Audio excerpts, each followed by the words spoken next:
안녕하세요. 사연에 빠지다의 DJ 민영입니다. 오늘도 두 가지 사연 들고 왔는데요. 끝까지 재미있게 들어주시고요. 구독과 좋아요 버튼도 꼭 눌러주세요.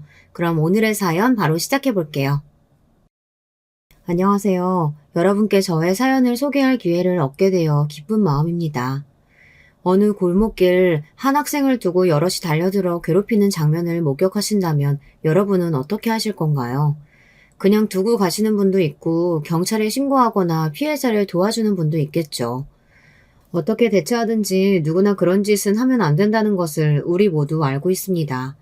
바로 제가 저 학생처럼 아무 죄 없이 괴롭힘을 당해야 했던 시절이 있었네요. 그럼 제가 무슨 일을 당했고 결말이 어떻게 되었는지 궁금하지 않으세요? 이제 들려드릴 모든 이야기의 처음부터 시작해 보겠습니다. 저는 사남매 중 셋째 딸로 태어났습니다. 부모님은 평범한 분들이었고 아버지 혼자 일하시고 식구가 많아서 늘 먹는 것부터 오시며 모든 필수품이 빠듯했어요. 그렇다 보니 대학에 입학하는 것은 보통 큰 부담이 아니었습니다. 저는 충분히 서울 안에 있는 중위권 대학교에 갈 수능 성적이 나왔지만 전문대를 가야 했어요. 사실 저 빼고 다른 오빠들과 동생들은 적어도 4년제 대학교를 졸업했죠. 그런데 공부를 가장 잘하는 둘째 오빠가 유학을 가고자 했기에 도저히 저까지 대학을 가겠다고 말하지 못했어요.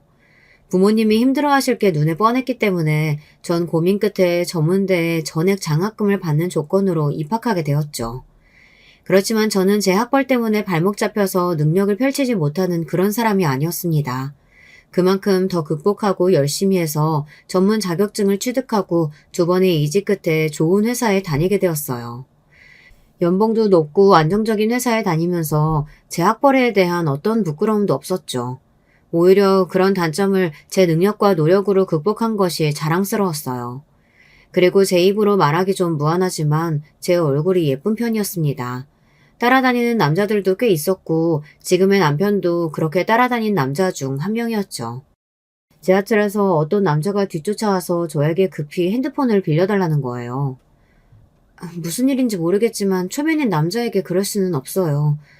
저 우리 엄마가 아프신데 급히 연락을 드려야 해서 그래요. 한 번만 부탁드립니다. 이렇게 사정하는데 차마 모른 척을 할 수가 있어야죠. 그렇게 한 통의 전화를 마치고 저에게 핸드폰을 돌려주며 그는 환하게 웃으면서 또 보자고 인사를 했습니다. 그렇게 얻게 된 제 전화번호로 남자는 수시로 전화하고 문자를 하며 절 따라다녔죠. 낯선 남자를 못 믿겠어서 멀리했는데 알고 보니 신원도 확실하고 괜찮은 사람이었어요. 그렇게 약 1년간의 구애 끝에 전 드디어 그의 마음을 받아주고 결혼까지 약속하게 되었습니다. 처음 본 순간부터 난 당신 없이는 못 사는 사람이 되었어. 그러니 제발 나랑 결혼해줘. 당신을 반드시 행복하게 해줄게. 남편의 호기로운 자신감에 이끌려서 어쩌다 보니 전 결혼을 앞두게 되었어요. 그의 진실한 마음은 믿고 있지만 시댁 사람들은 그리 편하지 않더군요. 인사를 드리러 처음 시댁에 방문하게 되었습니다. 종로구에 살고 계신 시아버님 한 분뿐 아니라 남편보다 먼저 결혼한 위에 큰형님 내외 그리고 아래 남동생 내외가 기다리고 계셨죠. 시모는 2년 전쯤 뇌졸중을 앓으시다 세상을 뜨셨다고 해요. 다복한 형제들로 시댁 가족이 많은 가운데 저는 긴장이 좀 됐어요. 하지만 시부는 편안한 미소로 저를 맞이해 주셨어요. 점잖은 시아주버님과 명랑한 서방님들까지 남자분들은 다 좋아 보이셨습니다. 다만 위에 형님과 제 바로 아래 동서 두 사람은 절 맞이할 때부터 팔짱을 끼고 보고 있더군요. 함께 이런저런 대화를 하다 형님과 동서가 휴식을 준비한다며 부엌으로 갔습니다. 눈치가 보여서 저도 슬쩍 일어나서 부엌에 따라가 보았어요. 형님, 새로 와서 모르는 게 많은데 잘 봐주세요. 동서도 잘 부탁해요. 아까 얘기 들어보니까 그쪽에 나온 대학교가 어디라고요? 난 처음 들어봤는데. 다짜고짜 제 학교부터 걸고 넘어지는 형님은 인상도 말투도 무서웠습니다. 분명 함께 있을 때는 조용한 분이셨는데 여자들끼리 있으니 기가 세 보이더라고요. 아, 네. 3년제 전문대라서 아마 잘 모르실 거예요. 하지만 곧 대학원 석사과정도 하면서 부족한 공부 더 할 계획입니다. 등록금만 있으면 다 입학시켜주는 그런 석사가 무슨 소용이야. 시어머니가 돌아가시고 나서 집안 대소사는 다 내 마음대로 하니 앞으로 내 말만 잘 따르면 돼. 이게 무슨 일이지? 다짜고짜 반말하면서 형님은 제게 기싸움을 시작하는 것 같았습니다. 하지만 그렇게 강하게 찍어 누르는 기센 여자의 비위를 맞춰주고 싶지 않았어요. 저야 물론 형님과 사이좋게 지내고 싶죠. 하지만 그건 서로 간에 예의를 다할 때 가능한 거 아닐까요? 얘 봐라. 동서, 얘 하는 말 들었지? 전문대졸이라 그런지 사람 말을 잘 못 알아듣고 딸리나 봐. 그러게 말이에요. 이래서 사람은 배움이 중요한 법인데. 예비 형님, 우리 형님하고 저는 서울에서 4년제 대학 나왔다고요. 그리고 엄연히 집안 선배인데 그렇게 뻣뻣하게 굴면 되겠어요?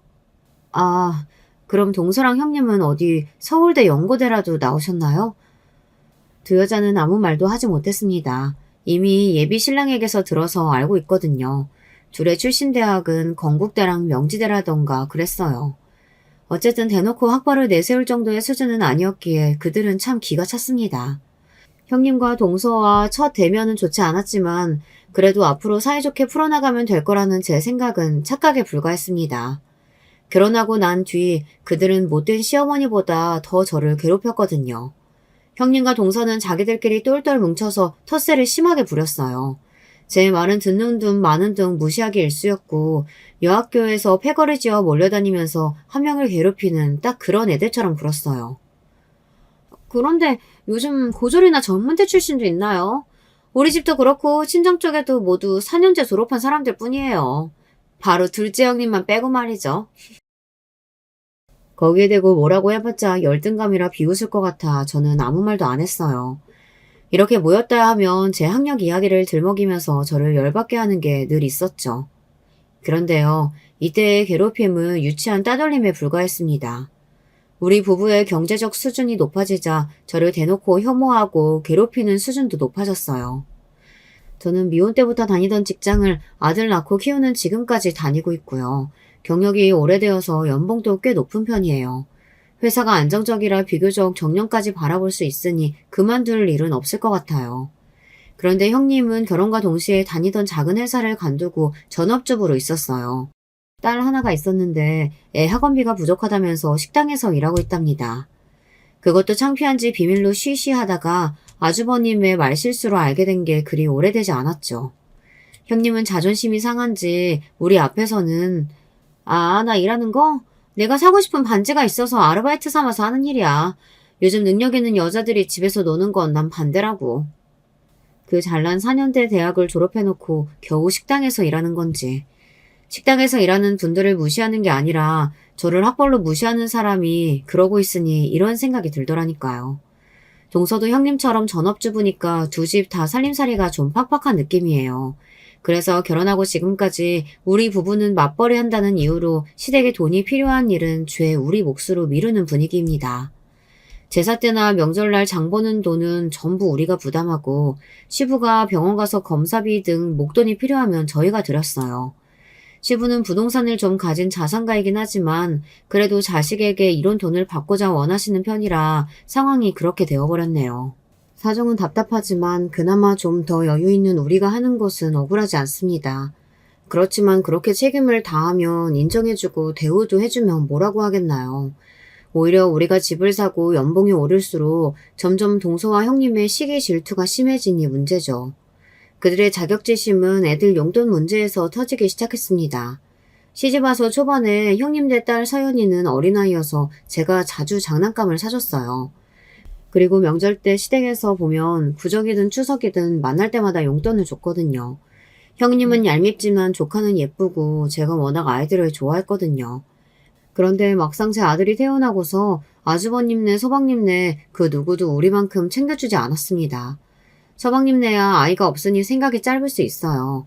하지만 형님네는 우리가 조카한테 해준 것들이 있는데 그렇게 잎싹 씻고 있으니 참 보기 안 좋았죠. 우리 아들이 말문이 트일 무렵 큰아빠나 큰엄마가 자기 선물을 안 주니 어린아이 눈에도 이상했나 봐요. 그런데 엄마는 매번 서연이 누나 용돈 주는데 왜 큰엄마는 나한테 용돈 안 주는 거야? 이상해요. 맞아. 엄마, 우리 가난해요? 왜 엄마는 지우 용돈 안 줘?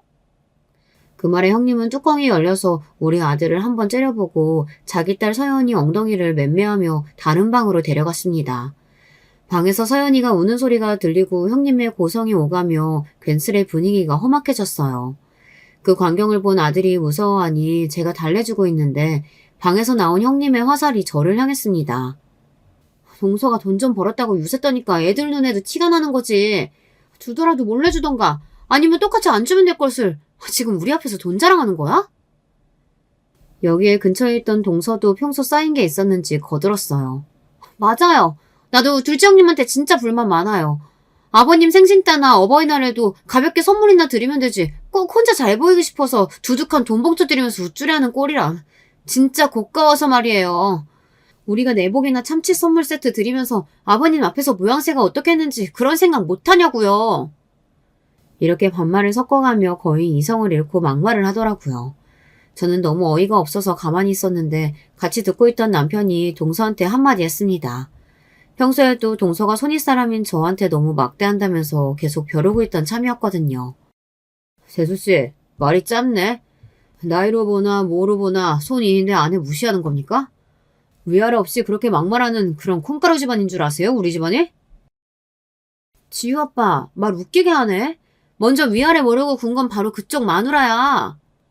무식하면 얌전히 분위기나 탈 것이지. 월급 좀 만진다고 집안 분위기 흐리는 게 정작 누군데. 이렇게 형님까지 가세하자 집안 분위기는 더욱 험악해졌죠. 남편은 자기들끼리 학벌 가지고 무시하던 사람이 잘나가니 열등감 있냐고 쏘아붙이고 결국 옆에 있던 서방님까지 거들어서 가족 간의 언성이 높아졌습니다. 시아주버님과 제가 겨우 싸움 직전까지 간 분위기를 진정시켰어요. 문제는 그 일 이후로 형님과 동서가 제가 시댁에 오면 자기들은 참석 안 하겠다고 나온다는 거예요. 자기들도 잘한 거 없으면서 나이살 먹은 사람들이 유치하게 굴다니 저와 남편은 혀를 끌끌 찼죠. 하지만 시부는 집안의 평화를 위해 우리가 형님들에 사과를 해야 한다고 말씀하셨어요. 저는 분명 잘못한 것이 하나도 없었지만 아버님의 입장을 생각해서 형식적으로 형님께 사과 전화를 드렸어요. 그래, 그렇게 나와야지. 이제야 기강이 제대로 서네. 앞으로는 동서 멋대로 굴어봐. 그땐 이 정도로 안 끝나? 그런데 우습게도 정작 손 아래 동서는 저에게 어떤 사과의 말도 하지 않았습니다. 이렇게 저는 그들의 비율을 맞춰야 하는 상황이 점차 되어가니 참으로 답답하더군요. 그러던 어느 날 저에게도 역전의 기회가 찾아왔습니다. 아직 결혼 안 한 넷째 아들, 그러니까 막내 서방님이 있는데 신부감을 시댁에 데려와서 인사를 시키는 겁니다. 이제야 시댁 여자들 사이에서 제 편을 만들 절호의 기회로 여기고 예비 막내 동서에게 친절히 대해주었어요. 제가 이 집에 왔을 때처럼 형님과 동서는 막내 동서에게 냉랭하게 굴었지만 저는 잘해주니까 예비 막내 동서는 저랑 따로 만나기로 하고 결혼 반지까지 같이 고르는 등 친하게 되었습니다. 막내 동서만 집에 들어오면 형님과 동서끼리 편을 먹고 절 따돌려도 든든할 것만 같았죠. 그렇지만 제 기대는 무참히 깨지고 말았습니다. 막내 동서가 결혼하고 나서 형님은 저만 빼고 셋이서 같이 쇼핑을 다니는 등 친목을 도모했던 것 같아요. 그렇게 되니 몇 달 만에 명절날 만난 막내 동서는 이제 제 아군이 아니라 적군이 되어 있었습니다. 이제 와서 생각해보면 아무리 형님이 꼬셔대도 생각이 반듯한 사람이라면 저를 배신하지 않았을 텐데 그녀 역시 그들과 같은 종류의 사람에 불과했던 거죠. 특히나 상여우인 막내 동서는 시댁에서 어느 편에 붙는 것이 유리한지 계산한 결과 저에게서 등을 돌리게 됐으리라 짐작합니다. 저는 결혼 전 내 편이었던 막내 동서마저 그렇게 되고 나니 크게 실망하고 말았어요. 이제 정말로 전 시댁에서 외톨이가 되어버리고 앞으로 나아질 희망도 잃어버렸죠. 한편 우리 남편과 바로 아래 서방님은 유독 우애가 좋은 편이었습니다. 아마 동서가 그런 사람이 아니었다면 부부끼리 자주 모였을 거예요. 서방님은 성격이 재밌고 저를 편하게 생각해서 무슨 일이 생기면 서로 상의도 하고 생일도 챙겨주는 가까운 사이였습니다. 어느 날 제가 홍콩 출장을 다녀오며 서방님이 좋아하는 양주를 면세점에서 샀어요. 그것을 가져다 주기 위해 서방님이 사는 동네에 갔다 그만 못 볼 꼴을 보고야 말았습니다. 엘리베이터 문이 열리자 동선의 현관문에서 막 나오는 어떤 남자가 보였고 거기서 동서와 키스까지 하는 것 아니겠어요? 그 장면을 목격한 저와 동서 모두 서로 깜짝 놀랐고 저는 서둘러 엘리베이터 1층을 누르고 도망치듯 거기서 빠져나왔습니다. 몇 시간이 지나고 동서의 전화가 걸려왔습니다. 형님, 우리 집에 무슨 일로 온 거예요? 다 봤어요? 그럼 당연히 다 봤지. 종서는 유부녀가 어떻게 그럴 수가 있어?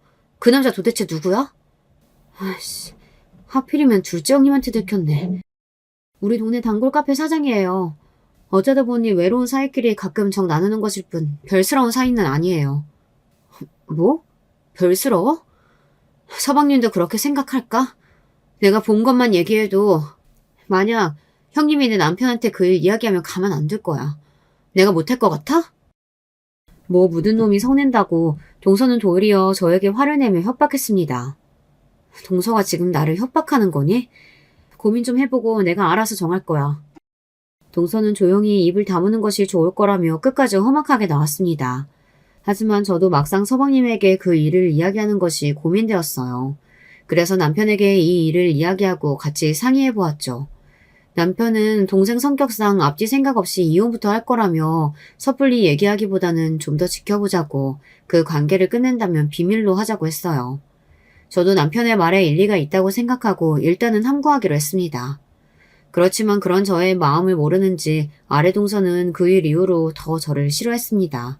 아예 대놓고 형님 편에 서서 저를 괴롭히는 일에 앞장섰으니까요. 제가 그 여자들을 싫어하는 건 비단 저를 따돌리는 일만이 아닙니다. 그들 모두 하나같이 이른바 된장녀라고 할 만큼 사치스러운 여자들이었으니까요. 넉넉지 않은 경제 상황이면서 자기들끼리 모여서 한다는 말이 어느 명품 가방이 요즘 유행한다더라. 이번 그 연예인 비양이 하고 나온 귀걸이 봤냐. 어느 브랜드의 가격이 얼마다. 이런 시답지 않은 소리만 모여서 해댔어요. 그래서 전 그런 대화에 대체로 끼지 않고 듣고만 있었죠. 그런데 둘째 형님은 패션에는 영 관심이 없으신가 보죠? 매번 옷도 입던 옷 그대로고 액세서리 하나 안 하신 것 같으니까. 가방끈은 짧지만 고상해 보이고 싶어하는 우리 동서는 패션에 관심 줄 시간이나 있으시겠어 어디? 돈이나 벌 생각으로 가득 찼겠지. 저도 여자고 꾸미고야 싶죠. 그렇지만 그런 비싼 걸 덮어놓고 사다 보면 돈은 언제 모으죠? 집은 또 언제 사시겠어요. 그래서 아끼다 보니 이렇게. 아, 그래서 둘째 형님은 집도 있고 주식도 있고 잘 사는 거네요. 우리 같은 사람들은 집이 없어서 뭐 전월세 산다 뭐 이런 얘기인가 봐. 큰형님, 지금 우리 완전히 깔보는 이야기인데요? 돈지랄하네 아주. 내가 옛날부터 동서한테 말했지. 괜히 깝죽거리지 말고 눈치 좀 챙기고 살라고. 그러니까 이렇게 사람들하고 어울리지 못하고 겉도는 거 아니야. 아우 재수없어. 동서들, 우리 찜질방이라도 갈까? 좋아요.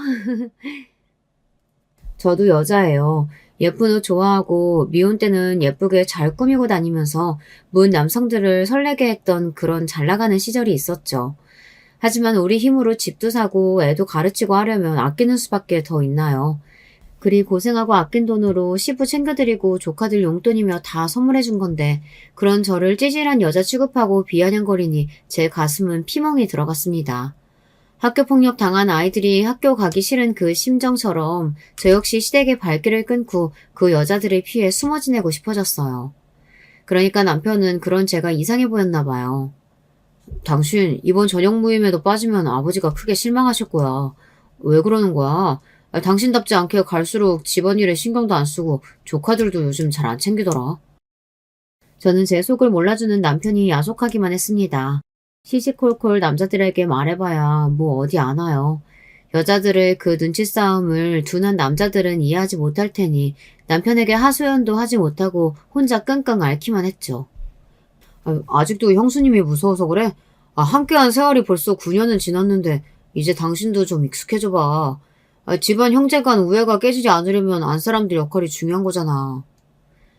아무것도 모르면서 남편은 마치 모든 게 다 제 잘못이라는 뜻인 것 같아 참 서러웠어요. 아니 그럼 제가 4년째 대학 못 나와서 미안해요. 형님들 수준과 다르게 시아버지 용돈 많이 들여서 미안해요. 조카들 용돈이나 선물은 아무도 모르게 조용히 해주지 못해서 미안해요. 학벌도 낮은데 지금 당신들보다 더 좋은 직장의 연봉이라 미안해요. 이렇게 말하면서 형님들의 신여노릇이라도 하라는 건가요? 제 신세가 어쩌다 이렇게 된 건지 정말 한숨만 나오네요. 그러다 그만 3년 전 저에게 끔찍한 일이 일어나고 말았어요. 어머님 기일이 다가와서 모든 며느리는 오후 늦게부터 시댁에 가야 했습니다. 저는 퇴근하고 급히 시댁에 가고 있었어요. 지하철에서 내리고 출구 앞에 나와보니 밖은 비가 억세게 쏟아지고 있는 것이었죠. 아, 오늘 비 예보도 없었는데 일을 어쩐담. 우산이 없어서 나갈까 말까 머뭇거리고 있다가 그냥 뛰어가기 시작했어요. 그렇게 소낙비를 맞으면서 뛰어가고 있는데 제 옆을 지나가는 차에서 익숙한 목소리가 들려왔어요. 형님, 아주 혼자 낭만 있으시네요. 비를 다 맞고 뛰어가시고. 아, 동서아, 잘 만났다. 나 우산이 없거든. 차에 나도 같이 태워줘. 쫄딱 다 젖은 몸으로 내 차에 태워주려면 차 시트 다 젖어요. 안 돼요. 그냥 그렇게 오시는 게 건강에도 좋아 보이네요, 뭐. 낭만은 무슨. 거지같이 찌질한 년. 돈 아끼느라고 우산도 못 샀나 봐? 비 맞는 사람을 차에 태워주기는커녕 저렇게까지 하며 비웃고 가는 저들이 정녕 인간이긴 한 걸까요? 저도 더 이상은 참을 수 없었습니다. 당연히 그들보다 제가 늦게 시댁에 도착했죠. 저는 물이 뚝뚝 떨어지는 채로 형님 동서들의 목소리가 들리는 부엌으로 향했습니다. 그들은 제 모습을 보자마자 무엇이 그렇게 웃긴지 까르르 웃더군요. 어머 형님, 둘째 형님 꼴 좀 봐요. 물에 홀딱 젖은 쥐새끼도 아니고 화장이랑 다 지워지니 꼴사납네. 화가 머리끝까지 치솟은 저는 그간의 울분을 담아서 소리쳤습니다. 당신들이 사람이야? 가족이냐고. 내가 뭘 잘못했다고 이렇게까지 해? 집안 사정 때문에 전문대 간 거 그거 하나로 사람을 이렇게 짓밟아도 되니? 그래, 나 너희들보다 돈 많아. 그래서 돈질을 좀 했어. 너희들은 거시골로 사니까 그런 내가 그렇게 밉던? 일진 패거리처럼 자기들끼리 합세해서 나 하나 바보 만드니까 좋냐고. 그들은 제 말에 표정이 돌변하더니 저에게 다가오기 시작했습니다. 그리고 무슨 일이 벌어진 줄 아세요? 이 건방진년이 어디다 거지라는 거야? 역시 그동안 고고한 척 착한 척 다 하더니 뒤로는 우리 무시하고 돈질하랬던 거 맞네. 그러게요. 역시 우리 속으로 무시하고 있었어. 내가 괜히 그걸 눈치챈 게 아니라니까. 우리 둘째 형님 이대로 둘 거예요? 우리 모두 싸잡아서 거지의 일진 깡패라고 하는데요. 그들은 저를 둘러싸고 이렇게 욕하고 겁박을 한 뒤 잡아 끌어다 마당 흠해진 곳에 오래된 창고에 저를 가두고 말았습니다. 그리고 창고 문을 밖에서 잠가버리고선 이러더군요. 그러게, 그간 잘난 체 좀 했어야지 말이지. 둘째 형님, 거기에서 반성 좀 하셔야겠어요. 2년 내가 언제 한번 쓴맛 보여준다 벼르고 있었는데 잘됐다. 넌 처음 이 집안에 기어 들어올 때부터 관상이 안 좋았어. 너만 없으면 우리 집안 아주 평화롭고 잘 돌아갈 것 같은데. 동서들 생각은 어때? 옳은 말씀이에요, 큰형님. 들어가시죠. 정말로 형님 동서들은 저를 창고에 가둬두고 그렇게 방치해버렸습니다. 물 한 모금 밥 한 숟가락 뜨지 못해서 목마르고 배고픈 것보다 너무너무 추워서 힘들었어요. 비를 맞은 채로 바깥에서 밤을 보내야 했으니 입이 덜덜 떨리고 죽을 것만 같았습니다. 아무리 창고에서 도와달라고 살려달라고 소리를 쳤지만 아무 소용이 없었죠. 창고에서 집까지는 어떤 소리도 들리지 않는 것만 같았거든요. 저는 창고에서 반새 함순도 자지 못하고 울다가 한 번씩 꺼내달라고 소리쳤습니다. 이윽고 다음날 아침이 되자 누군가 열쇠를 여는 소리가 들리더군요. 그렇지만 몸의 기운이 모두 빠져버려서 바로 일어나서 나갈 수가 없었어요. 겨우겨우 기어가다시피 해서 나와서 마당에 쓰러져 의식을 잃고 말았습니다. 얼마나 지났을까 눈을 떠보니 저는 병원에 있었어요. 여보, 도대체 이게 어떻게 된 일이야? 왜 아버지 집 마당에 그런 모습으로 쓰러져 있던 건지 이해가 안 된다고. 설마 강도라도 당한 거니? 여보. 전 차마 말을 잇지 못하고 남편을 붙잡고 대성통곡을 했습니다. 그리고 울음이 좀 진정된 다음에 남편에게 그날 형님 동서들에게 당한 일을 털어놓았죠. 제 이야기를 들은 남편은 무슨 공포영화라도 본 듯이 경악을 금치 못했어요. 저 역시 제가 당한 일이 현실인지 가물거릴 정도였으니 당연한 반응이었겠죠. 병원에서 검사한 결과 몸에 이상은 없었고 저체온증과 몸살로 3일 정도 치료받다가 퇴원했습니다. 남편이 제 이야기를 듣고 득달같이 형님 동서들에게 갈 줄 알았지만 의외로 아무런 행동도 취하지 않더군요. 대신 한 번씩 골똘히 생각에 잠겨있기도 하고 또 누군가와 오랫동안 통화를 하기도 했습니다. 저기 지난번에 말했던 시댁에서 당한 일 말이야. 그래, 당신은 이제 그만 그 일 잊고 잘 지내고 있어. 내가 다 알아서 할 테니까. 알았지? 남편은 아주 단호하게 그 일을 잊으라 했기에 전 내심 서운했습니다. 그들의 사과도 받고 싶었고 남편이 저를 위해 그들에게 욕이라도 할 줄 알았기 때문이죠. 그런데 퇴원하는 날 형님의 전화가 왔습니다. 동서, 병원에 입원했었다면서? 아니, 어머님 기일에 시댁에는 오지도 않고 무슨 일 있었어? 형님은 저들이 제게 했던 짓은 없었다는 듯 이렇게 시치미를 떼는 겁니다. 형님, 지금 무슨 말씀하시는 거예요? 형님이 나를 창고에 가둬놓고 그것도 밤새 그 덕분에 병원 신세까지 지게 된 거 지금 모른단 말씀이신가요? 나는 자기랑 잘 지내고 싶은데 이렇게 동서가 자꾸 나를 이상한 사람으로 만드니까 내 마음이 좀 그렇다. 모든 일 다 잊고 잘 지내야 할 거 아냐. 우리는 죽을 때까지 형님 동서지간 가족처럼 지낼 사이인데 말이지. 형님은 나에게 협박의 전화를 걸었던 것입니다. 자신들이 한 더러운 행적을 가족들에게 밝히지 말라는 협박. 그런데 마지막 말이 저를 두려움에 떨게 만들었습니다. 저는 평생 저렇게 악마 같은 여자들에게 당하면서 살아야 하는 것일까요? 그랬다면 저는 이렇게 여러분께 제 사연을 당당히 소개하지 못했을 겁니다. 계속 바보 멍청이같이 당하기만 했다면 말이죠. 바로 든든한 남편과 제가 미처 몰랐던 숨은 조력자 이 두 사람이 제 복수를 톡톡히 해주었어요. 그럼 남편이 해준 그 신박한 이야기를 이제 여러분께 들려드릴게요.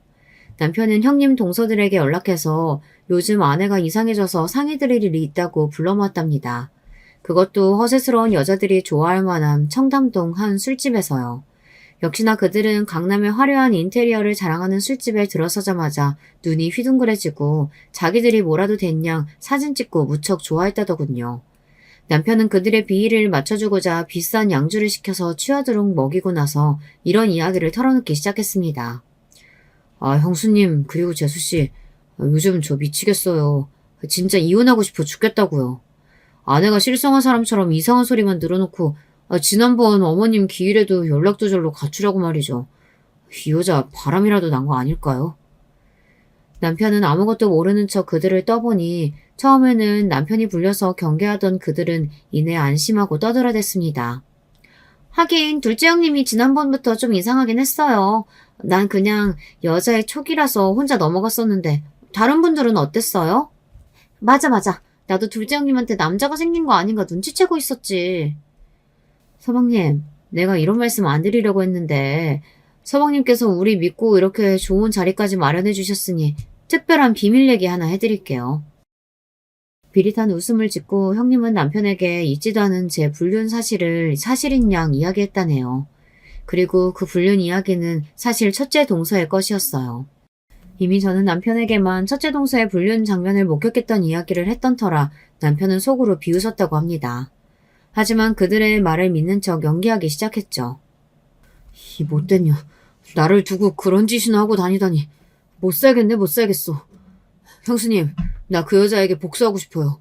그냥 조용히 이혼 못 해주겠다고요. 걱정 마세요. 이미 우리가 한번 복수해줬으니까. 어머님 기일날 둘째 형님이 어디로 사라졌었는지 아세요? 사실은요. 멍청하게도 첫째 동서는 자기들이 제게 한 일을 술술 털어놓았습니다. 그리고 거기에 가세해서 형님은 말했어요. 우리가 친해지고 한 배를 탔으니 하는 말인데 사방님, 사실 나 학창시절에 좀 놀았어. 일진의 여왕, 우두머리. 그래서 애들 꽤나 괴롭히고 다녔거든. 사방님 아내 괴롭힐 방법은 100가지나 되니까 내가 앞으로도 사방님 복수해줄게요. 감사합니다, 여러분. 자, 그럼 우리 앞날을 위해 건배하시죠. 남편은 이렇게 그들을 안심시켰습니다. 왜냐하면 처음부터 남편은 그들의 모든 이야기를 녹음기에 담았으니까요. 그 녹음기를 돌려주면서 남편은 제 앞에 무릎을 꿇었습니다. 당신이 나랑 결혼해서 이런 일까지 당하게 해서 정말 미안해. 이러려고 죽자 사자 당신 쫓아다녀서 결혼한 게 아닌데 괜한 고생만 시켰네. 대신 그동안 당신이 당했던 일들 그 여자들에게 2배로 돌려줄 테니까 조금만 기다려줘. 복수도 복수지만 소갈이 했었는데 당신이 이렇게 내 고통 알아주고 위로해줘서 고마워요. 당신이 당한 일은 나만 아는 게 아니야. 사실 우리 아버지도 알고 계셔. 이렇게 남편은 뜻밖의 일을 이야기해 주었어요. 남편은 형님 동서의 이야기를 담은 녹음기를 들고 폭로하고자 시부를 찾아뵈었다고 합니다. 아니, 네가 어쩐 일로 갑자기 집에 왔냐? 그리고 둘째 며느리는 별일 없이 잘 지내고 있는지 모르겠구나. 지난번 아내 기일에 오지 않아서 걱정했는데. 아버지, 형수님과 제수씨들이 우리 집사람에 대해 아무것도 말 안 하던가요? 시부는 모르는 눈치인 것 같아서 그날 당했던 일뿐만 아니라 그동안 그들이 저를 괴롭히고 따돌렸던 일을 모두 말씀드렸습니다. 그런데 가만히 듣고 계시던 시부가 한 가지 고백을 털어놓았습니다. 둘째야, 그 녹음기 들려주지 않아도 괜찮단다. 그냥 그동안 모르는 척 있었을 뿐 그 며느리부터 막내 며느리까지 다들 어떤 애들인지 남 짐작하고 있었지. 실제로는 말이다. 그날 아침 창고에 갇힌 둘째 아이 꺼내준 거 바로 나다. 아니, 뭐라고요? 아버지가 어떻게 그 일을 하시고서? 조간신문 가지러 새벽부터 마당에 나왔는데 창고 쪽에서 희미하게 소리가 들리더구나. 그렇지만 신경 쓰지 않았지. 그곳은 몇 년간 사용하지 않은 공간이었으니까. 그런데 집에 들어가서 큰 며느리랑 막내 며느리 둘이서 쏙닥거리는 소리를 들었다. 그런데 둘째 형님 이제 꺼내줘야 하지 않아요? 어제 비도 맞고 쫄쫄 굶어서 저러다 확 죽어버리는 건 아니겠죠? 죽긴 왜 죽어? 내가 학창시절부터 여러 애들 주물러 봤는데 사람이 어지간해선 죽지 않는단다. 라이터블로 목 뒷덜미 지져도 화상만 입고 멀쩡히 잘 살던걸? 내비둬. 네? 그런 일까지 해보셨어요? 우리 큰형님 보통 분 아니시구나. 내 입으로 말하긴 그렇지만 강릉에서 미친 보라피 나면 모르는 사람이 없었다고. 그러니까 왜 나한테 기어오르냐고. 처음부터 내 앞에 엎드렸으면 이런 걸 안 당했지. 시부는 그제야 제 행방을 아시고는 몰래 열쇠로 창고 문만 열고서 집안 창문을 통해 저를 지켜보신 겁니다. 형님 말이 사실인지 확인하기 위해서이기도 하고 당신이 이 일을 아는 것을 모르게 하고 싶으셨대요. 창고에서 기어나오던 저의 모습을 보고 무참한 일을 당했다고 확신하게 되신 겁니다. 그리고 시부는 남모르게 이 일을 바로잡고자 벌인 일을 남편에게 얘기하셨어요. 사실은 너희 엄마가 죽기 전에 나한테 이야기한 적이 있다. 아닌 척 감추고 우리 앞에서는 착한 맏며느리 행세하고 있지만 첫째 며느리 조심하라고. 무섭고 냉혹한 내면을 가진 아이니까 유산도 다 맡겨서는 안 된다고 말이야. 그래서 자세히는 모르지만 우리 집안 사람들 모두 시댁 재산이 상당히 있다는 것을 알고는 있어요. 지금 살고 계신 종로구의 단독주택에다가 상가 건물도 한 채 있으니 그만 해도 시부는 상당한 자산가시죠.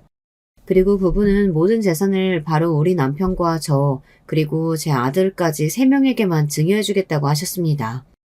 아니, 정말이세요, 아버지? 그리하면 형수님 성질머리에 가만히 있지 않을 텐데요. 동생들도 그렇고요. 그리고 시부와 남편은 둘이서 형님과 동서에게 큰 한 방을 날릴 만한 계략을 짜셨다는 겁니다. 저에게 아직 알려줄 순 없지만 조만간 알게 될 거라며 자신있게 웃는 남편을 보고 저는 위안이 되었습니다. 무엇보다 시부도 남편도 모든 진실을 알고 제 편이 되어주셨으니 정말 든든했어요.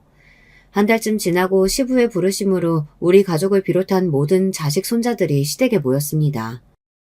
아버지, 아무 날도 아닌데 갑자기 무슨 일 부르셨어요?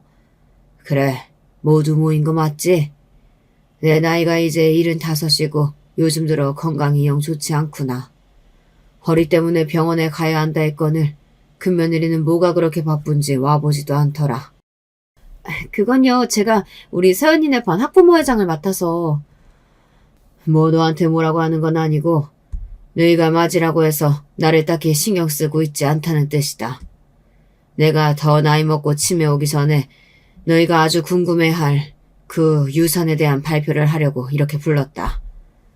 발표 전에 모두 날 따라오거라. 유산이라는 단어에 형님을 비롯한 모든 자식과 며느리들의 귀가 쫑긋했습니다. 이상하게도 시부는 집 밖으로 나가시더니 마당의 그 창고 앞에 서셨어요. 그리고 창고의 문을 열어젖혀 보이며 말씀하셨죠. 이 창고는 몇 년간 방치된 곳인데 얼마 전 여기서 공경을 당한 사람이 우리 가족 중에 있었다. 그 말에 동서들과 형님들은 얼굴이 새하얗게 질렸습니다. 나는 내 소중한 자식들 간에 이런 개싸움을 이해할 수가 없다. 그것도 내 집 마당에서. 그러자 동서들은 시부 앞에 무릎을 꿇고 앉아 손이 발이 되도록 빌었습니다. 아버님 용서해주세요. 저희들은 큰형님이 지시한 대로 따른 자밖에 없다고요. 지금 이것들이 뭐라고 짓거리는 거야. 아버님, 지희 엄마가 뭐라고 거짓말한 건지 모르겠지만 저나 동서들은 이 일과 무관해요. 나는 참고 문만 열었는데 너희들은 어찌해서 모든 것을 다 알고 있다는 듯이 부정부터 하고 보는 거냐? 역시 시부는 명판관이셨습니다. 자승자박의 꼴로 형님과 동서들은 제 죄를 스스로 고한 꼴이 되어버렸어요. 형, 그리고 너희 동생들 잘 들어라. 우리 아내가 그동안 형수와 제수씨들에게서 크나큰 고통을 당하고 있었어. 여기 우리 자식들이 보고 듣는 앞에서 하나하나 다 까발리고 싶지만 입에 담기 어려울 만큼 유치하고 간사하게 우리 아내를 괴롭히고 따돌렸지. 형은 그거 알아? 형수님이 강릉에서 미친 보라핀이었다는 거? 미친 보라핀이 무슨 말이야? 그리고 당신이 그동안 제수씨 괴롭혔다는 게 사실이야? 그나마 침착하게 오리발을 떼고 있던 형수님은 이제 궁지에 몰리고 말았습니다. 모두의 날카로운 시선이 자신에게 모이자 어쩔 줄 모르고 당황하는 모습을 처음 보이더라고요. 형수가 다니던 학교에서 깡패짓 하면서 학우들 맨날 괴롭히고 다녔다고 떠벌렸어. 게다가 그 짓을 내 아내에게 그대로 했던 거고. 엄마 기일에 내 아내가 실종된 것은 바로 형수와 동서들이 저 창고에 가둬놨기 때문이었어. 이 충격적인 이야기에 시아주버님을 비롯한 서방님들은 물론 그들의 자식인 조카들까지 놀라움을 금치 못했어요. 믿을 수가 없고 정말 당신이 둘째 형수를 저곳에 가둔 거야? 진짜로 엄마가 작은 엄마한테 그렇게 하셨어요? 엄마가 일진이었다니 정말 실망이에요. 하지만 역시나 형님은 만만한 사람이 아니었습니다. 그들을 향해 연기를 하며 반박하려 들더군요. 이건 모함이에요. 동서가 늘 나를 시기 질투해서 게다가 아버님 유산까지 탐내놔서 우리를 쳐내려는 모함. 내가 저 창고에 가뒀다는 증거가 있어? 있냐고. 저 창고 바닥에 떨어져 있는 신발, 그게 우리 아내 것입니다. 맞아요. 우리가 둘째 형님한테 해코지했다는 증거가 있길 하나. 우리도 왜 둘째 형님이 그 창고에 간 건지는 도무지 모르겠는데요. 그러고 보니 생각났는데 재수씨 그 동네 카페 사장이랑 바람 폈다면서요? 우리 아내가 작년에 목격한 것이 있는데 이 자리에서 다 이야기해드릴까요? 동서는 우리 남편 얘기에 아연실색을 하고 꽁무니를 빼고 말았습니다. 그만! 다들 거짓말 그만하지 못하겠냐? 잠자코 얘기를 듣고 계시던 시부는 갑자기 큰 목소리를 내셨어요. 어디 손바닥으로 하늘을 가리려는 게냐? 그네 너! 네가 주도해서 셋째랑 넷째랑 합심해서 둘째 괴롭히는 거 정녕 내가 모를 줄 알아? 한심한 거. 내 눈으로 보고 내 귀로 들은 게 한두 번이 아니야. 그렇지만 점점 도가 지나쳐서 지금에 이르렀고 나는 더 이상 너희 며느리들을 인정하지 못한다. 그래서 내 예산 중에서 이 집을 제외한 모든 부동산을 둘째 며느리에게 증여할 생각이다. 아니 아버님은 재산 대부분을 남편도 아니고 저에게 주신다니요. 이 이야기는 모두를 놀라게 했고 남편과 저 역시 처음 듣는 것이었습니다. 아버지 말도 안 돼요. 우리 아내들이 잘못한 건 인정합니다. 그렇지만 유산까지 형수님에게 주실 필요는. 시끄럽다. 내 재산이고 상속이 아닌 증여로 둘째 며느리에게 주겠다고 이미 세무사와 다 얘기해놨어. 지켜보니 그나마 경제적인 개념도 섰고 재산도 많이 불린 재주는 모두 둘째에게 있더구나. 너희들이 반성하고 앞으로 잘하는 모습을 보인다면 또 모르지. 둘째 며느리가 일부를 너희에게 떼어줄지도. 내 발표는 이것이 전부고 되돌릴 수 없으니 모두 돌아가라. 시부는 모두를 물리시고 그렇게 집으로 들어가 버리셨습니다. 남은 자식들은 혼란의 소용돌이 속에 서 있었어요. 자신들의 추악한 죄가 밝혀진 데다 유산을 잃은 슬픔까지 마당에 털썩 주저앉아 통곡하는 동서부터 얼음처럼 그대로 서서 가만히 있는 형님까지 이렇게 형님과 동서들은 제대로 응징을 당하고 말았죠. 그날 발표하신 시부의 말씀은 그냥 말씀하신 것이 아니었습니다. 정말로 시부는 모든 세금 등의 절차를 마무리한 뒤 제 이름으로 부동산 명의를 이전해 주셨습니다. 아버님, 제가 이 큰 재산을 받아도 되는 건지 모르겠어요. 어떻게 저를 이렇게까지 믿어주실 수 있는 거예요? 몇 년 동안 다 지켜봤다. 우리 집안에서 제일 멀쩡하고 내 재산 잘 지켜줄 사람은 너 하나뿐이더구나. 현명하게 잘 관리하고 또 필요할 때 형제들에게 나눠줄 거라 믿는다. 저에게 재산을 주신 것보다 저를 알아봐 주신 그 마음에 감동해서 시부 앞에서 한참을 울었습니다. 그리고 아버님의 뜻에 어긋남이 없도록 상가 건물을 잘 관리하고 그 수익은 통장 하나를 새로 만들어서 그곳에 차곡차곡 모았습니다. 갑자기 돈이 많이 생겼다고 해서 제가 낭비를 하거나 돈을 흥청망청 쓰는 일을 경계했죠. 저는 이렇게 행복한 결말을 맞았지만 그럼 다른 사람들은 어떻게 되었냐고요? 저를 앞장서서 괴롭혔던 형님은 그야말로 자기 가족들에게서 외면당하고 말았죠. 형님네 딸 서연이는 중학생으로 한참 예민한 사춘기의 중학생이에요. 초등학교 시절 나쁜 친구들에게 괴롭힘 당했던 적이 있었는데 바로 자신의 엄마가 그들과 같은 사람이라는 걸 알고 충격이 컸던 모양이에요. 그날 이후로 방문을 걸어 잠그고 엄마와 대화조차 섞지 않으려고 들었습니다. 그리고 시아주버님은 형님의 과거에다가 자기 아내 때문에 유산 한 푼 받지 못한 신세가 되었다는 생각에 대판 싸우고 나서 별거에 들어갔다더군요. 정확히 말하면 시아주버님과 조카가 등을 돌려서 형님이 집에서 나가 친정집에 얹혀 살고 있다고 들었어요. 하지만 형님이 시아주버님과 다시 합칠 가능성은 거의 없어 보이니 결국은 이혼하고 말겠죠. 그런가 하면 몇 달도 안 돼서 이혼해버린 탓에 다시 보지 못하게 된 동서도 있어요. 카페 사장과 불륜한 것이 알려지자 서방님은 곧바로 첫째 동서에게 이혼을 요구했습니다. 불륜이 아니어도 그간 시댁에서 벌인 짓들에 대해 실망이 컸던 서방님은 자식도 없는 마당에 이혼이 두렵지 않았을 것 같네요. 그리고 서방님은 폭로의 그날 뒤 저를 찾아와서 직접 사과까지 하셨습니다. 형수님, 정말 죄송합니다. 저는 형수님이 저를 도와주셨던 부분도 있고 해서 늘 존경하고 따랐는데 정작 제 마누라는 형수님께 그런 짓을 하다니 용서하기 힘드시겠죠. 그 사람이랑 갈라설 거니까 이제 만날 일 없으실 거예요. 저도 잘한 짓은 없지만 그래도 천천히 용서해 주시리라 믿고 싶습니다. 서방님은 저에게 살가운 남동생 같은 사이였고 그의 아내가 저지른 것은 서방님과 무관한 일이잖아요. 저는 서방님께 개의치 말고 앞으로도 잘 지내자고 격려해 주었어요. 그리고 저를 찾아와서는 석고대죄를 한 동서도 있었습니다. 바로 막내 동서죠. 막내 동서가 나한테 무슨 일이야?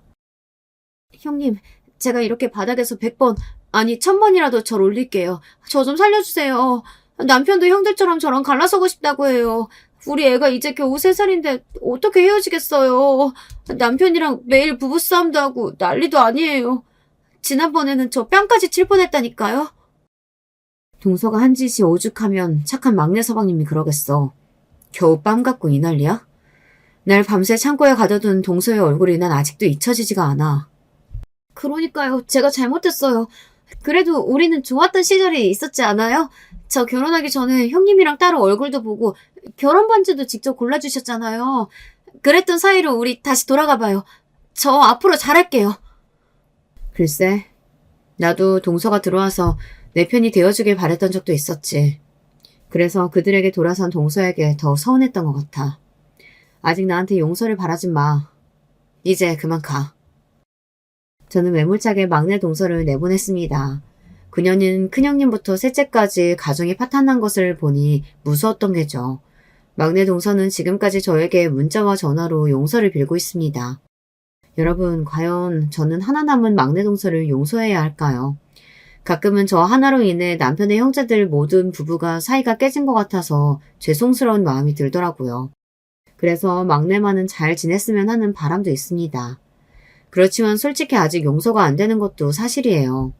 하지만 결국 언젠가는 제가 용서해야 할까요? 지난 설에 시아주버님과 조카 서연이만 시댁에 방문했습니다. 그리고 서연이는 전에 없이 저를 쭈뼛대고 서먹해 했죠. 저는 그런 서연이를 따로 데리고 나가서 햄버거를 사주면서 그랬습니다. 서연아, 너희 엄마가 나한테 한 일들은 서연이하고는 하나도 상관이 없어. 나는 우리 서연이가 아직도 너무 예쁘고 사랑스러워. 우리 처음 만났을 때 서연이가 3살쯤 되었을까? 미끄럼틀 사줘서 고맙다고 내 보루에 뽀뽀도 해줬었잖아. 난 그런 서연이를 아직도 기억하고 또 아끼고 있어. 가뜩이나 엄마 없어서 힘들 텐데 뭐든지 필요한 거 이 작은 엄마한테 부탁해. 너 대학 등록금이랑 결혼할 때 혼수도 다 작은 엄마가 해줄 거야. 서연이는 먹고 있던 햄버거를 내려놓고 말없이 눈물을 흘렸어요. 그 어린 것이 얼마나 마음고생이 심했으면 그럴까. 저는 한참을 토닥이며 달래주었습니다. 조카에게 해준 말은 빈말이 아니었습니다.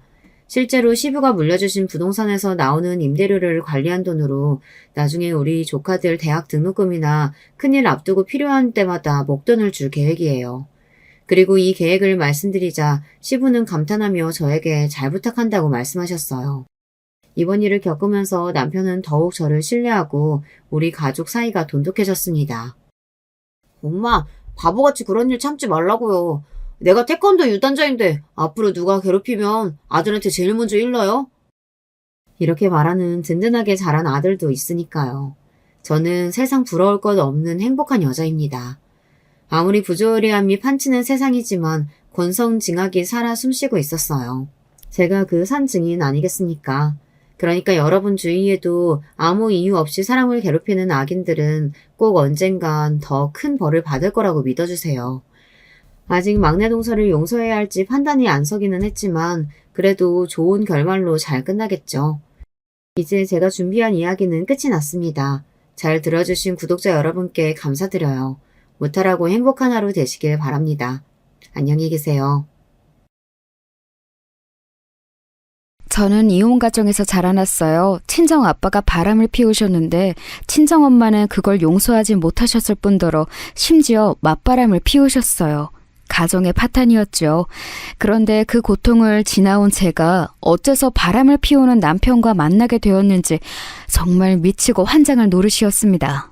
남편하고 결혼한 계기는 둘러댈 것 없이 임신 때문이었어요. 3년간의 연애가 이어지던 도중에 갑작스럽게 생명이 찾아왔던 거였죠. 둘 다 당장 결혼해도 전혀 이상하지 않을 적당히 나이가 찰 대로 찬 입장이었기 때문에 3년 열을 만나온 만큼 은연중에 결혼을 머릿속에 그리고 있었어요. 적어도 저는 그렇게 생각을 해왔었고요. 남편 역시도 지나가는 말로 자주 우리가 결혼하고 나면 일하는 가정을 자주 했었습니다. 그래서 임신을 알게 된 직후 당연히 결혼으로 생각이 저는 귀결이 되었고 남편 또한 흔쾌히 그러리라 예상했었어요. 수줍게 사실을 알린 저는 곧 남편의 표정이 굉장히 아리송하다는 걸 눈치챌 수 있었죠. 왜 그렇게 놀란 표정이야? 무슨 귀신이라도 본 것처럼 얼굴이 창백해졌잖아. 임신? 그거 내 아이 맞지? 맞으면 우리 어떻게 해야 하는 거야? 결혼해야 하는 거야? 와, 세상에 무슨 이런 일이. 너무 갑작스러운데? 나 진짜 살면서 이렇게 당황한 적은 처음이다. 당황하면서 머리를 감싸쥐고 한참을 혼자 중얼거리더라고요. 그 앞에서 저는 그런 반응이 충분히 이해가 가면서도 어쩔 수 없이 서운했던 것 같아요. 제가 임신이라는 고귀함의 무게를 잘 몰랐던 것 같아요. 왜냐하면 임신을 이미 해버렸기 때문에 남편에게 서운함을 느끼든 어쩌든 저는 어딘가 을의 입장이 된 것 같았거든요. 마치 남편에게 책임 좀 져달라고 숙이고 들어가는 느낌이었다고나 할까요? 지금 생각해도 그때의 제 입장과 기분은 정말 미묘했던 것 같습니다. 임신 문제에 있어서는 아주 신중하고 또 더욱 조심했어야 했던 거예요. 저는 흔하게 널린 중소기업 규모의 직장을 다니고 있었고 남편은 대기업 언저리에 드는 중견기업에서 꽤 잘 나가는 부서에 속해 있었으므로 결혼 정년기의 미혼 얌녀 조건에서 본다면 남편이 저보다 앞섰네요. 저보다 연봉이 당연히 훨씬 높았어요. 그래도 남편이 저하고 사귀는 동안 입버릇처럼 남자가 여자한테 얻어먹고 다니면 수치다 라는 식으로 말을 하고 다녔던 만큼 째째하게 구는 사람은 아니었습니다. 그러니까 제가 애초에 이 남자하고 결혼할 생각을 계속 가지고 있었겠죠. 아무튼 결혼을 하는 것으로 흐름이 금방 흘러가게 되었는데 남편이 저보다 훨씬 낫다고 주장하며 이 결혼을 무척 속상해하는 인물을 제가 맞닥뜨리게 되었지요. 쉽게 예상이 가는 그 인물은 바로 제 시어머니셨습니다.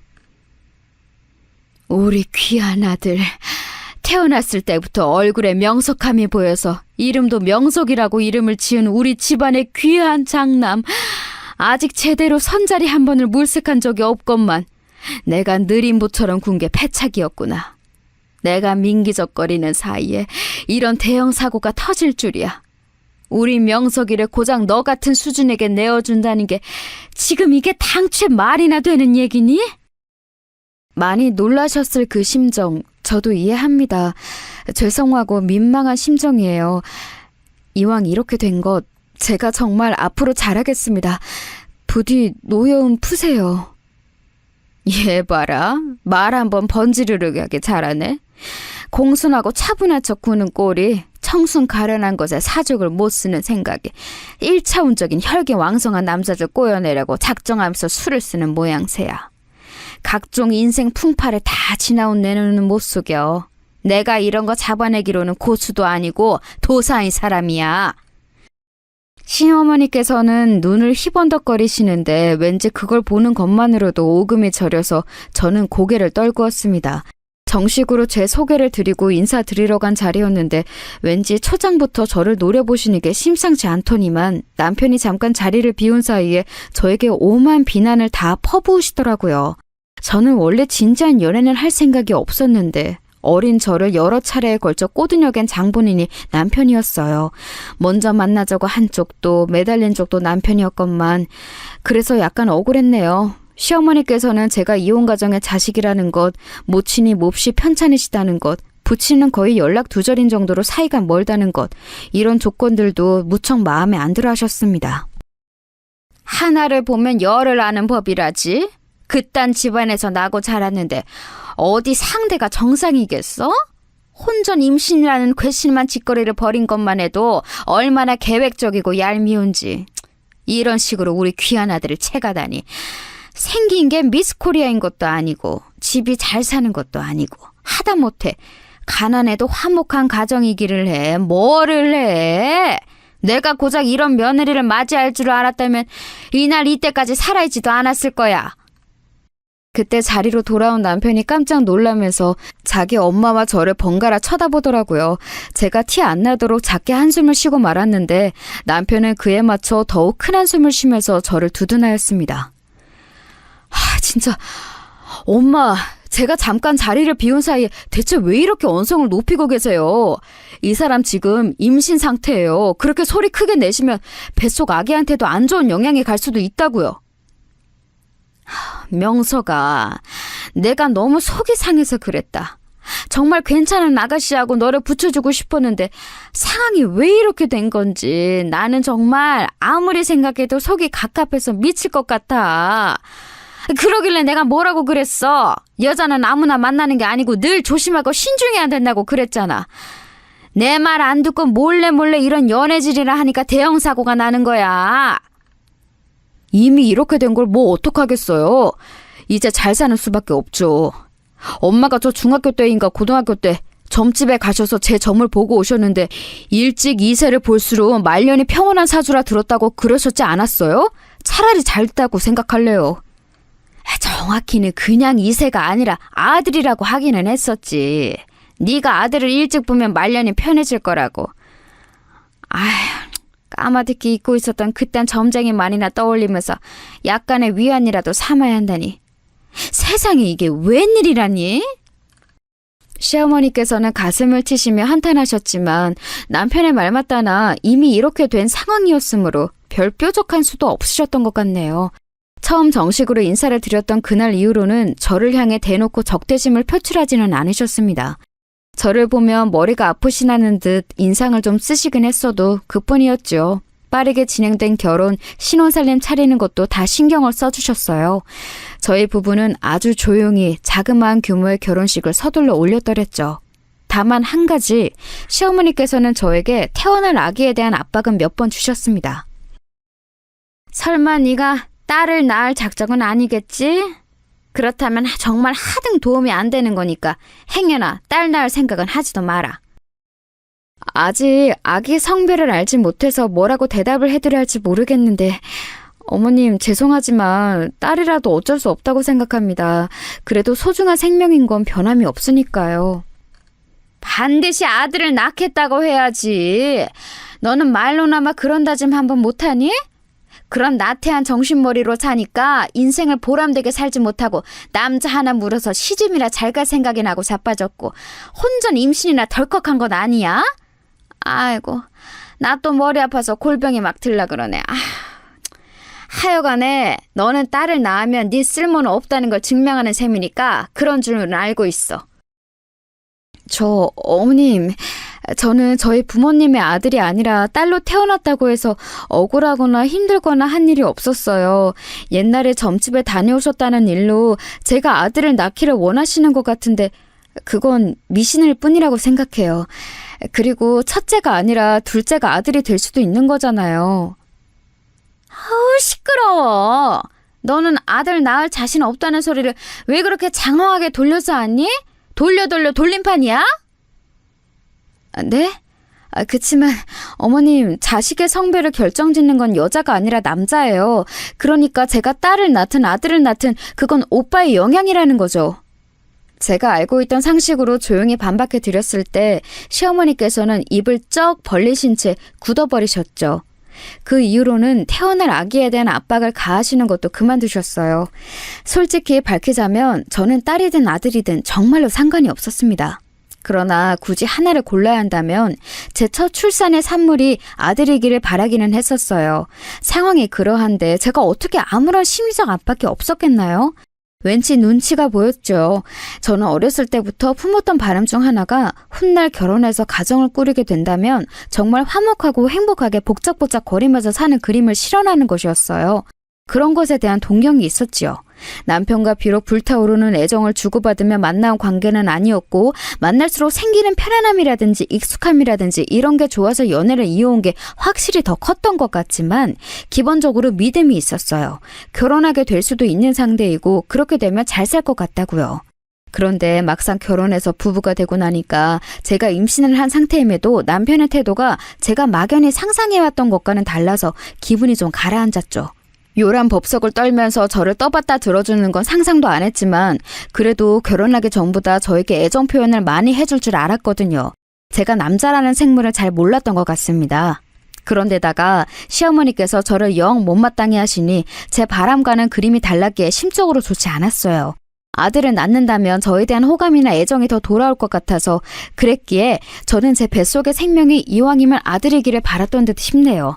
병원에 갈 때마다 공교롭게도 아기의 자세가 미묘해서 판별이 어려웠기에 다른 산모들보다 제가 아기 성별을 늦게 알았어요.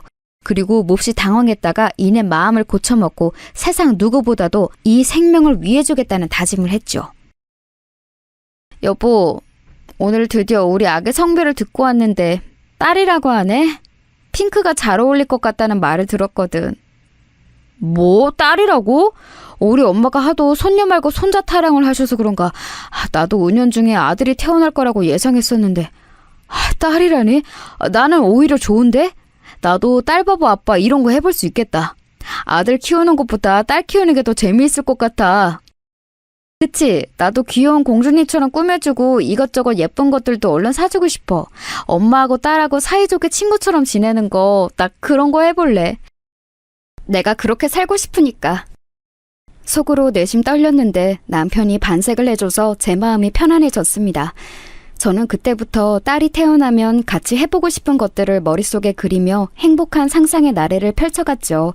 결혼하고 나서 아이가 생긴 게 아니라 아이가 생겼기 때문에 결혼을 해서 그런지 남편은 그동안 약간 태어날 이세에 대해 덤덤하게 굴어왔지만 성별이 밝혀지고 나자 그때부터 뭔가 구체적으로 현실성이 느껴진 모양이었어요. 갑자기 금전 계획을 새로 짜기 시작하더니 딸이 태어나고 나면 들어갈 금액 같은 것들을 혼자 막 정리하더라고요.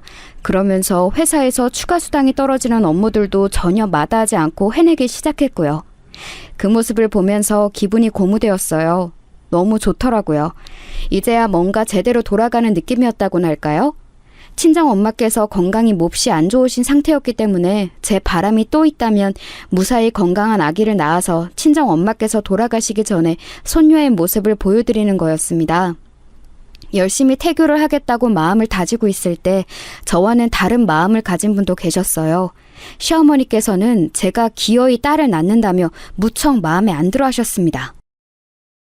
우리 명석한 아들을 꼬여내서 나 몰래 내 눈을 피해서 사귀어온 것도 모자라 덜컥 임신을 하더니 그걸 빌미로 결혼을 해서는 기껏 낳는다는 게 딸이야? 우라지. 하나부터 열까지 이렇게 마음에 안 들라고 작정을 해도 이것처럼은 못하겠다. 너는 어째 모든 게 이렇게 밉상이니? 오빠는 제가 딸을 임신해서 너무 좋다고 하던데요.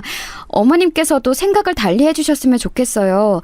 어쨌거나 어머님의 친손녀잖아요. 그래서 내가 더 열이 받는 거야. 우리 명석이는 왜 그렇게 착해 빠졌을까? 근데 이제 와서 하는 말이지만 너 뱃속에 든 그 아이 우리 집안 핏줄은 맞기나 한 거니? 어머님! 그 말씀은 제가 다른 남자라도 만났었다는 건가요? 너무 모욕적이네요. 그 말씀 취소해 주세요. 아니 그냥 해본 말 가지고 애가 왜 이렇게 발끈하고 난리야? 이러니까 더더욱 수상한데? 정상적이지 않은 부모 밑에서 자란 애가 뭘 보고 컸겠어? 그러니까 바람 피울 확률도 남들보다 더 높은 거지. 그럼 아기 낳고 나서 유전자 검사 해보면 되겠네요. 그런데 저는 이게 너무 모욕적으로 느껴져서 그때 가서 유전자 검사를 하고 나면 어머님의 사과 한마디로는 도저히 마음이 안 풀리고 해결이 안 될 것 같습니다. 이건 알아두셨으면 해요. 제가 가장 싫어하고 혐오하는 게 바로 바람이에요. 그러니 오해를 사는 것만으로도 충분히 모욕적입니다. 네가 그렇게까지 말을 한다면야. 아니 내가 굳이 유전자 검사까지 해보자는 건 아니고 그냥 의심 한번 해볼만 하다는 얘기였어. 너는 너무 비약을 잘하는구나. 바람 피울 확률이 높다느니 그런 말씀까지 다 하시고 나서 저에게 그러셔봤자 별로 설득력이 없었습니다. 비록 첫 단추는 잘못 끼워진 듯한 관계였다지만 저는 시어머니와 어쨌든 잘 지내보고 싶었는데 너무 속이 상하더라고요.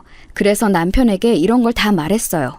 그랬더니 남편이 득달같이 시어머니께 뭐라고 한마디 드린 모양이었습니다. 너 우리 아들한테 내 얼굴 뭐 어떻게 했길래 우리 명석이 입에서 상관 말고 사세요 라는 얘기가 나오니? 어떻게 내가 상관을 안 하고 살아? 네가 뭔데 우리 모자 사이를 이간질하려고 들어? 저는 그냥 어머님과 있었던 일을 있는 그대로 오빠에게 말한 것뿐이에요. 이간질이라고 칭하시겠다면 저는 드릴 말씀 없습니다. 저는 되도록 초연하게 대꾸했고 시어머니께서는 저에게 일을 가셨죠. 아이를 낳고 나면 그리고 시간이 지나면 결국 언젠가는 가족이라는 이름 하에 봉합이 되리라고 막연한 그런 희망을 품으며 저는 시어머니께 잘 보이려고 애쓰는 마음을 일단 접어두었어요. 막바지 태교에나 힘썼죠.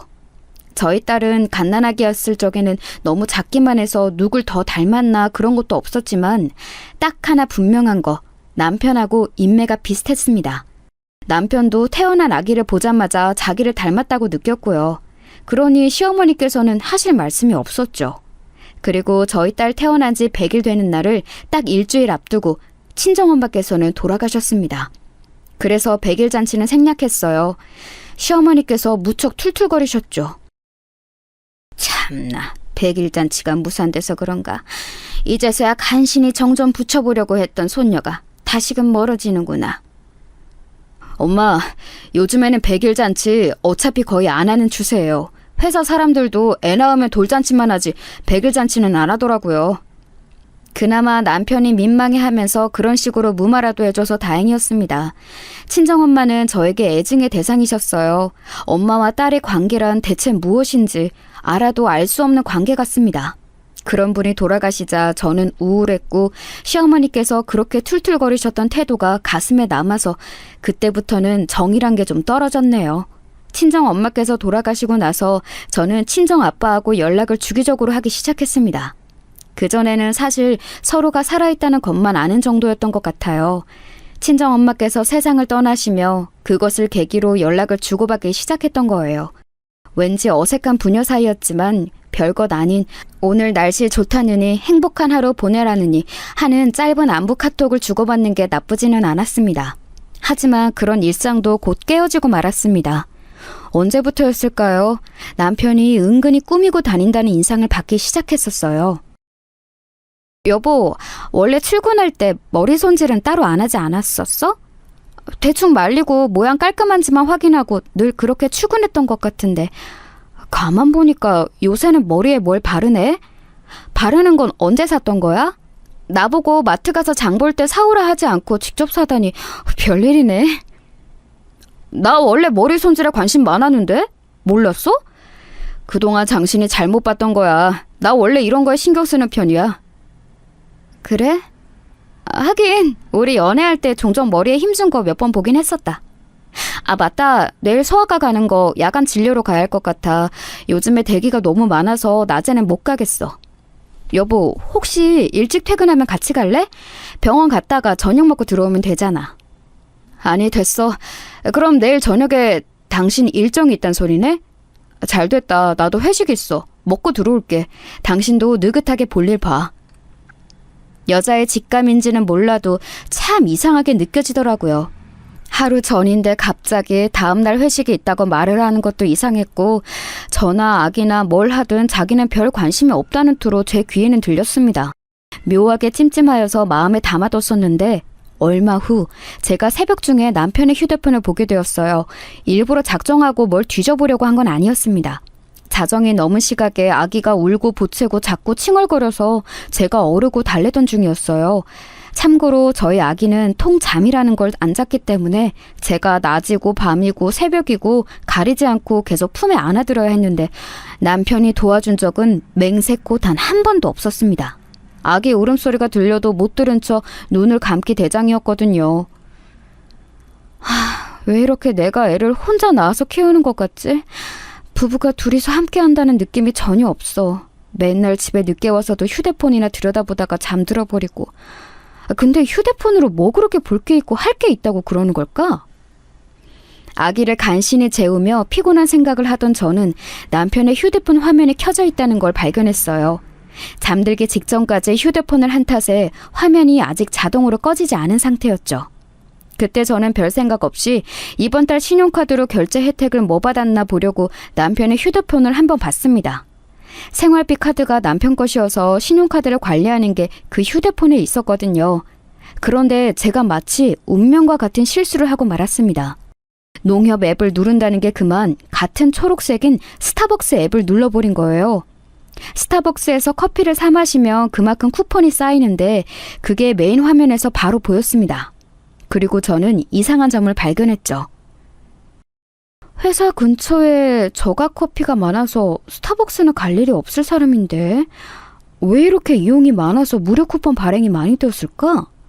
혹시 부서에 커피라도 쌌나? 이상한 것 같아서 내역을 눌러봤습니다.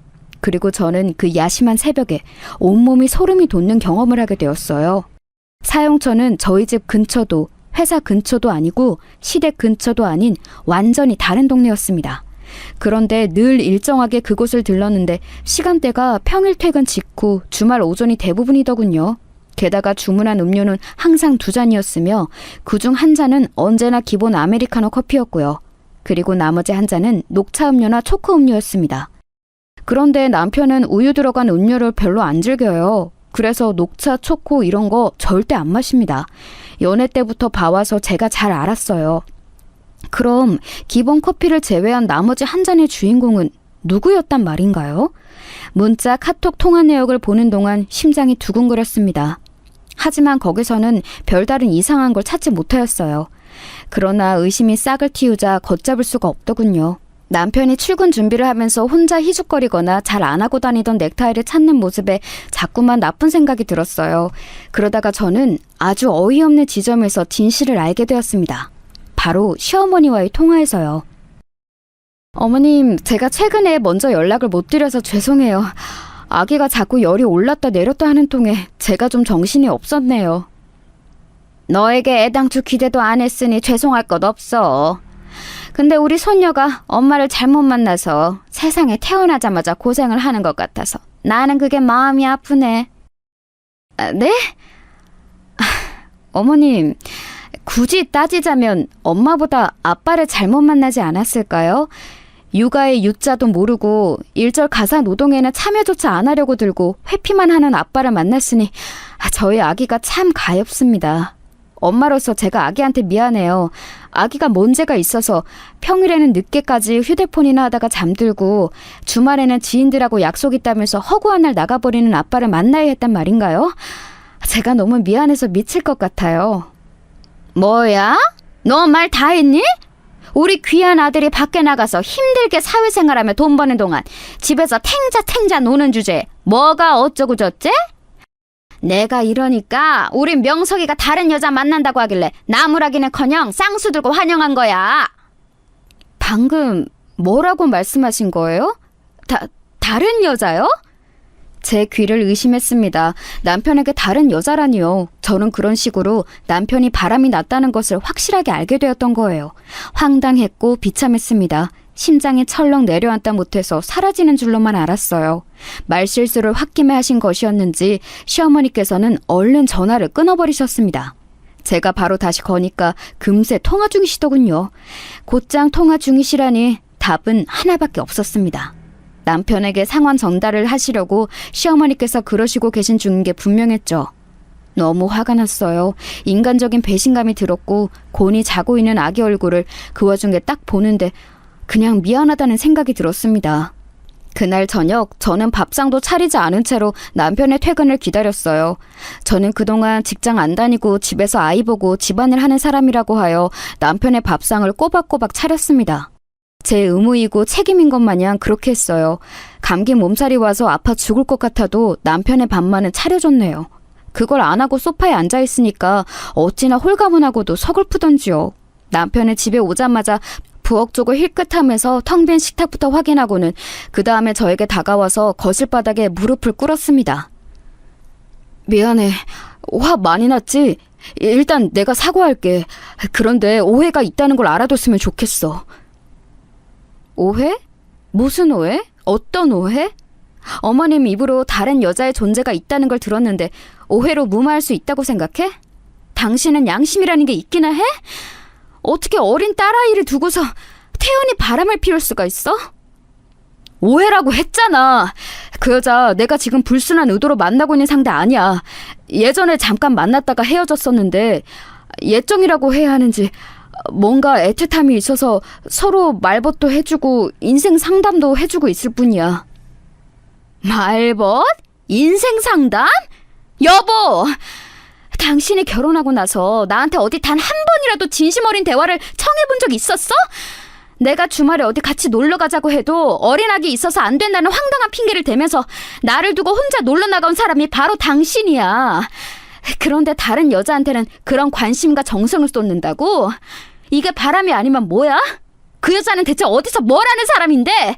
애 딸린 유부남하고 놀다니 그 여자도 정말 제정신은 아니네. 그런 식으로 말하지 마. 제정신이 아닌 건 당신이겠지. 본인이 훨씬 조건 키우는 결혼을 했으면 적어도 자기 시어머니한테는 비굴하게 몸을 낮춰서라도 잘 해드려야 맞는 건데 당신은 그러지 못했잖아. 우리 엄마가 당신을 못마땅게 하시니까 손녀 사랑도 적으실 수밖에 없는 거야. 그러니까 전부 다 당신 때문인 거지. 웬 헛소리야? 바람날고 정당화하고 싶어서 지금 가전수 다 쓰는 거야? 어머님 앞에서 내 편 들어줬을 땐 언제고 그래놓고 왜 이제 와서 전부 내 잘못이래? 당신 정말 비겁하다. 잘못했다고 죽을 죄 지었다고 그러면 될 일이지 쓸데없는 말을 왜 얹어?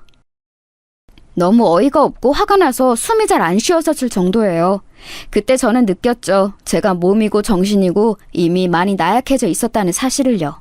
서럽게 울음을 삼키는 제 앞에서 남편은 한숨을 쉬었습니다.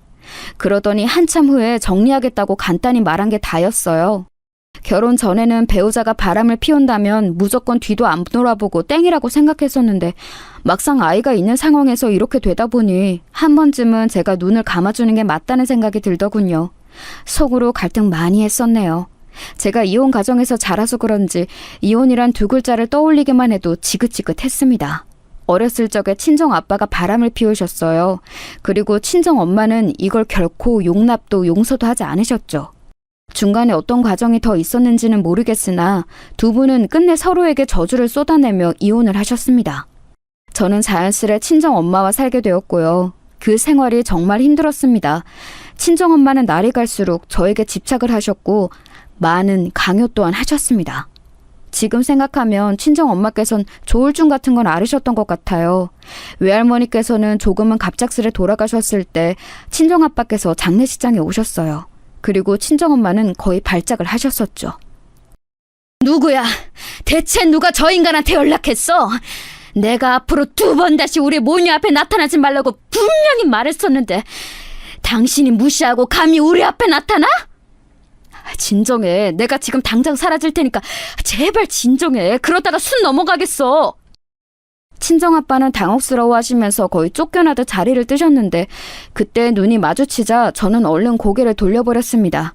제 쪽에서 먼저 피한 것이었죠. 모르겠어요. 그때는 그래야 할 것 같았어요. 친정엄마와 살면서 하도 친정아빠 욕을 귀따갑게 들어온 것의 결과였을지도요. 그 이후로 친정아빠를 다시 뵙는 일은 없었다가 세월이 흘러서 다시 뵙게 된 건 친정엄마의 장례식장이었네요. 그때서야 이것저것 여쭤보면서 근황을 제대로 알 수 있었죠. 친정아빠는 사업을 하고 계셨으며 재혼도 하신 상태였어요. 당연하다면 당연하게 엄청 어색했죠. 하지만 앞으로 연락이나 종종 하면서 지내자는 친정아빠의 제안에 내심 반가웠습니다. 성격상 겉으로 크게 티를 내지는 못했지만 속으로는 좋았어요. 이토록 복잡 미묘한 가족을 둔 저였기에 제가 꾸리는 가정을 그렇지 않기를 바랐습니다. 제가 억지로 버티고 또 버텨오면서 그 바람을 지켜왔는데 남편이 그걸 깨버린 것이었어요. 상간녀를 정리하겠다고 했으니 어쨌든 저만 눌러 참으면 될 일일지도 모른다고 생각했습니다. 속이 문드러져도 저만 희생해서 가정을 지켜낼 수만 있다면 그것으로 저는 괜찮다고 스스로를 다독였어요. 지금 생각하니까 정말 초라했네요. 하지만 남편은 끝끝내 저를 배신하였습니다. 서류 가방에 여자 립스틱이 들어있더군요. 제 것이 아니었어요. 저는 남편이 귀가했을 때 면전에 그 립스틱을 집어 던졌어요. 공교롭게도 그 옆에는 시어머니께서 함께 계셨죠. 손에 들고 계신 걸로 보아서 간만에 반찬을 가져다 주시려던 참에 남편과 같이 들어오신 모양이었습니다. 너 이게 뭐하는 짓이야? 우리 아들 잘생긴 얼굴에 흠이라도 나면 어쩌려고 물건을 마구 집어던져? 면도도 서툴러서 걸핏하면 턱에 상처내는 사람인데 가벼운 립스틱 맞는 게 대수일까요? 어머님, 왜 자식을 저렇게 키우셨어요? 면도 하나 제대로 못하는 팔푼이로 어린 자식이 있는데 바람을 피우는 짐승으로 저렇게 키워놓으시니까 보람이 있으신가요? 어떠세요? 말하는 꼬라지 좀 봐라. 너 완전히 마탱이가 같구나. 오냐, 내가 이참에 아주 며느리 자리 갈아치우련다. 그 아가씨 우리 아들이 너하고 결혼하기 전부터 만났다 그러고 직장도 대기업이고 양친 멀쩡히 계시고 무엇보다 관상이 떡두꺼비 같은 아들 낳을 관상이야. 너랑은 상대도 안 돼. 명서가 너 당장 이것하고 갈라서 이혼해버려. 시어머니께서 너무 흥분하신 나머지 침을 튀기며 외치시다가 현기증에 휘청거리셨어요. 남편은 얼른 자기 엄마 부축하면서 그만 좀 하시라고 진정 좀 하시라고 그러더라군요. 그 모습에 지난 과정이 눈에 훤히 그려졌습니다. 제가 임신했다고 했을 때 남편이 보였던 반응 속에는 그 상간녀가 들어있었던 거죠. 저하고 양다리를 걸쳤는데 제가 임신을 하는 바람에 그쪽하고는 헤어졌던 것이고 그래서 심란했던 남편은 아기의 성별이 나왔을 때부터 생각을 고쳐먹고 결혼생활 잘했다가 아기가 태어난 이후에 그 상간녀와 다시 만나게 되면서 그때부터 나락으로 갔던 거예요. 기행을 말리기는커녕 부채질을 한 정신나간 시어머니께서 계시는 한 그게 가능했을 테지요. 저는 세상에서 가장 우스운 사람이 된 것 같은 느낌이 들어서 뜨거운 눈물을 흘렸습니다. 시어머니를 믿었기 때문에 남편을 사랑했기 때문에 그래서 운 게 아니었어요. 그냥 제 자신이 너무 바보 같은 게 견딜 수 없어서 눈물이 나왔고 곤히 자고 있는 아이 생각에 울었던 것이죠.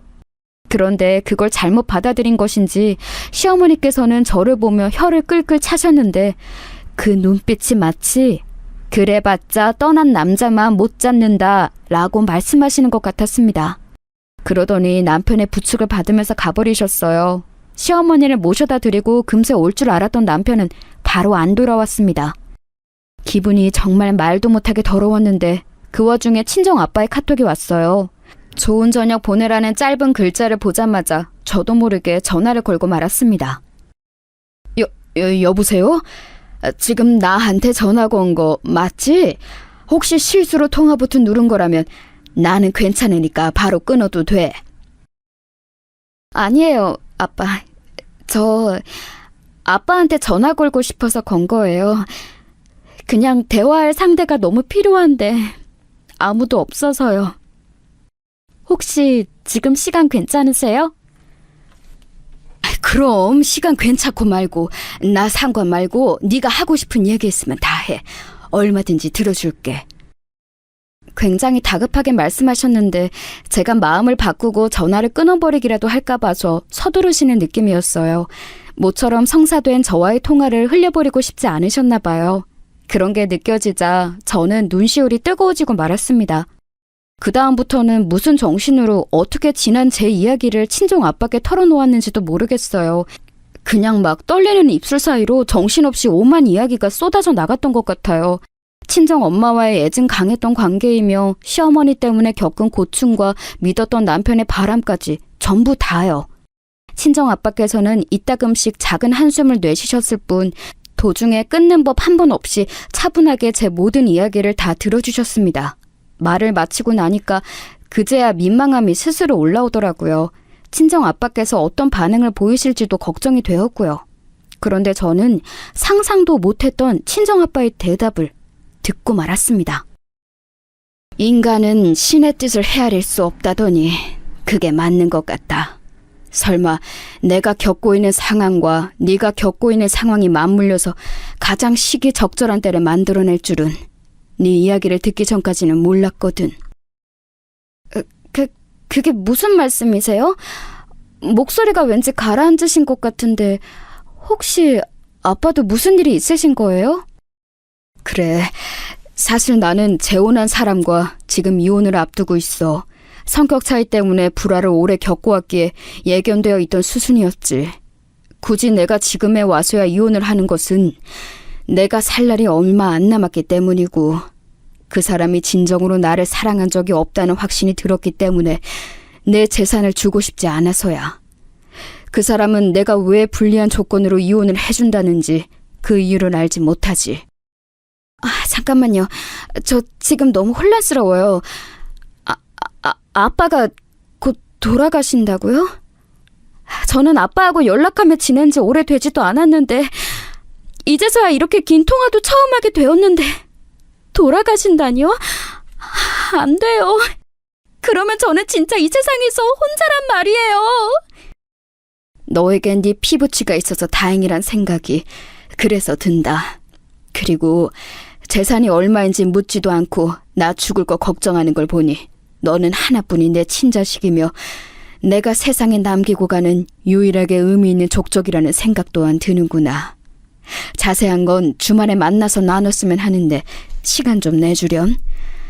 나는 내가 시한부라는 사실을 알았던 그 순간부터 너와 네 엄마에게 속죄하는 심정으로 내가 읽은 모든 재산은 너에게 주기로 마음먹었단다. 그 이야기를 너와 만나서 자세하게 해주고 싶구나. 이건 꿈에서조차 그려본 적 없는 상황이었어요. 도저히 실감이 안 나서 저는 집에 돌아온 남편을 보면서도 화를 내는 걸 잊어버렸고 친정 아빠를 주말에 만나서 이야기를 듣는 동안에도 멍하게 있었습니다. 친정 아빠의 재산 목록을 보자 더욱 그럴 수밖에 없어졌지요. 만약에 누가 이런 상황을 겪기 전에 저에게 와서 네 친부가 엄청난 갑부이고 그 재산을 너에게 물려주기로 했다고 말을 한다면 저는 웃기지 말라고 했을 거예요. 이게 말이나 되는 상황인가요? 믿기지 않아서 저는 태어나서 처음으로 제 뺨을 스스로 세게 몇 대 쳐보기까지 했습니다. 그런데 진짜 아프더라고요. 아파서 웃음이 나는 건 처음이었네요. 내가 한 번도 너에게 아빠 노릇을 제대로 해본 적 없지만 떠나는 마당에 뭐라도 안겨줄 수 있어서 다행이구나. 부디 행복하게 너 자신을 위해서 살아라. 그게 이 부족한 아빠의 처음이자 마지막 바람이야. 그럴게요. 반드시 그렇게 살게요. 하늘에서 엄마와 함께 지켜봐 주세요. 친정 아빠께서는 저와 서로의 이야기를 나눈 지 딱 3개월 뒤에 하늘나라로 떠나셨습니다. 알고 있던 이별이었음에도 미친 듯이 눈물이 나더라고요. 주체할 수 없을 정도로요. 그리고 제가 친정 아빠의 마지막 날들을 지키며 아기까지 데리고 병원 생활을 하는 동안 시어머니와 남편이라는 작자들은 단 한 번도 저에게 빈말이 남아 괜찮냐고 물어오지 않았습니다.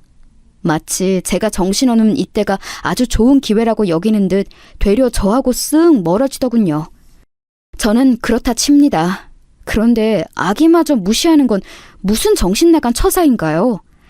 갈수록 바닥만 보여주는 작자들에게 저는 치가 떨렸네요. 심지어는 친정 아빠의 장례식장에 오지도 않았습니다. 집에서도 보이지 않고 전화도 안 받고 카톡도 안 보는 남편에게 저는 오만정이 다 떨어져 버렸죠. 이악 물고 친정 아빠의 영정 앞에서 재차 맹세했어요. 저를 위해서 살겠다고 말이에요. 장례식장에서 저는 친정 아빠께서 남기고 가신 인맥들을 접할 수 있었어요. 거의 다 전문직 종사자들이셨는데 전부 다 저에게 명함을 주시더군요. 친정 아빠께서 어떻게 살아오셨는지 세세한 게 그제서야 궁금해졌는데 장본인에게 질문할 수가 없으니 가슴이 허했습니다. 있는 체력 없는 체력 다 끌어서 끝마친 친정 아빠의 장례식. 곤히 잠든 아기까지 등에 업고 집에 돌아왔을 때 저는 심장이 철렁했어요. 신발장에 젊은 여자 구두가 있었고 시어머니의 신발도 보였습니다. 조심스레 현관에서 가까운 작은 옷방에 아기를 눕혀두고 저는 거실로 향했죠. TV 앞에 앉아서 좋은 시간을 보내고 있던 시어머니, 남편, 그리고 상간녀가 어리둥절한 눈으로 저를 동시에 쳐다봤습니다. 남편이 입가에 묻은 튀김가루를 털면서 말을 하더군요. 당신 벌써 왔어? 내일 오는 거 아니었어? 그런 줄 알았는데? 오랜만이다. 이 짐승 같은 놈이 연락 두절이더니 이렇게 얼굴 보기가 원래는 쉬운 거였구나. 저기 그쪽은 누구세요? 혹시 양친 멀쩡히 계시고 대기업에 종사하시며 이 망할 놈하고 옛날에 만났었다가 지금은 뻔뻔한 상간녀이신 그분이신가요? 저는 곧바로 상간녀를 저격했습니다. 딱 봐도 제 또래인 그 상간녀, 얼굴만 보면 평범한 인상이라서 더욱 소름 끼쳤어요. 차라리 여우 같은 인상이거나 섹시한 여자였다면 기분이 덜 나빴을지도 모르겠네요. 너무 평범해서 기분이 더럽더군요. 그런 주제에 애딸린 유부남과 놀아난다는 게 황당할 따름이었습니다. 상간녀가 헛기침을 하면서 슬쩍 고개를 피하는 모습도 너무 얄미웠는데 제가 인상을 확 쓰니까 그때 시어머니께서 나셔섰죠. 이제 이쪽은 우리 집안 새며느리가 될 사람이고 너는 나갈 사람인데 굳이 얼굴 붉혀서야 되겠니? 너도 눈치가 있다면 이혼하자는 분위기인 거 알 거 아니야. 우리가 괜히 네 아비 장례식에 안 갔겠어? 이게 다 너에게 여지를 안 남겨주려고 네가 혹시 미련 가질까 봐 우리가 냉정하게 군 거지. 너무 섭섭해 말아라. 너는 원래부터 잘못 끼워진 단추였을 뿐이야. 이제 모든 게 제자리를 찾아간다고 생각을 해. 한 가지 궁금한 게 있는데요. 그런 말씀하시면 스스로 안 부끄러우세요? 안 민망하세요? 나이를 허투루 먹었다고 스스로 광고하시는 꼴인데 뻔뻔하게 말씀 잘하시는 거 보니까 신기하네요. 이런 독특한 엄마 정도는 돼야 우유부단하고 정신 빠진 아들놈 낳아서 키우는가 봅니다. 뭐야? 말 다 했어? 신랄하게 비꼬는 거 보니까 너는 역시나 글러먹었어. 애 생각해서 상식 전에 양육비는 매달 보내주기로 했다. 감지덕지하면서 애 잘 키우고 살아라. 행여나 돈 관리 못해서 우리한테 구질구질하게 매달릴 생각은 애당초 말고. 알았니? 저희 아빠 돌아가셨다는데 연락 안 되는 꼬라지 때문에 제가 기가 막혀서. 안 그래도 지인분께 부탁드려서 이혼서를 준비했어요. 마침 상간녀까지 다 모인 마당에 당장 여기에다가 도장받고 싶네요. 저는 그렇게 말하며 가방을 뒤져 서류 파일을 꺼냈습니다. 이혼 서류 정말로 준비하고 있었거든요. 그걸 보자 남편은 당황한 표정을 했어요. 그래서 더욱 꼴배기가 싫었습니다. 제가 코웃음을 쳤더니 시어머니께서 발끈하시며 남편을 채근하셨고 그 덕분에 저는 바로 도장을 받아낼 수 있었어요. 그 다음부터는 이제 친정아빠의 이혼을 맡으시기도 했던 어느 변호사분의 도움을 받을 작정이었습니다. 없는 품위를 찾으며 계속 고개를 돌리고 있는 상간녀, 복잡한 표정의 남편, 표독스러운 시어머니 얼굴까지 천천히 둘러본 제가 씩 웃으며 말했어요. 속이 다 시원하네. 앞으로 댁들이나 나한테 구질구질하게 매달릴 생각하지 마세요. 어차피 차차 알게 되어버릴 테니까 미리 밝히자면 돌아가신 우리 아빠 나한테 남기고 간 유산만 70억이에요. 어디 감히 누구 앞에서 양육비니 돈 관리니 이딴 소리를 들먹여? 별 희한한 코미디를 다 보겠네, 참나. 70억이라니? 당신 그게 무슨 말이야? 장인 어른께서 사업하셨단 말만 얼핏 들었을 뿐 재력가라는 얘기는 나 못 들었었는데? 이제 와서 장인 어른이라고? 스스로 민망해할 줄도 모르는 건 모전자전이구나. 2번 다시 나한테 연락하지 마. 할 얘기 있으면 변호사 통해서 해. 내일 날 박는 대로 변호사 연락 받을 테니까. 알았어? 애 딸린 남자한테 끌리는 정신병자 같은 저 여자하고 새 출발해서 잘 살아. 성격 지저분한 네 엄마 간수는 잘하는 게 좋을 거야. 이혼 2번은 좀 너무 그렇잖아? 저는 피식 웃으며 돌아섰고 제 물건 몇 가지만 얼른 챙겨서 아기 데리고 집을 나왔습니다.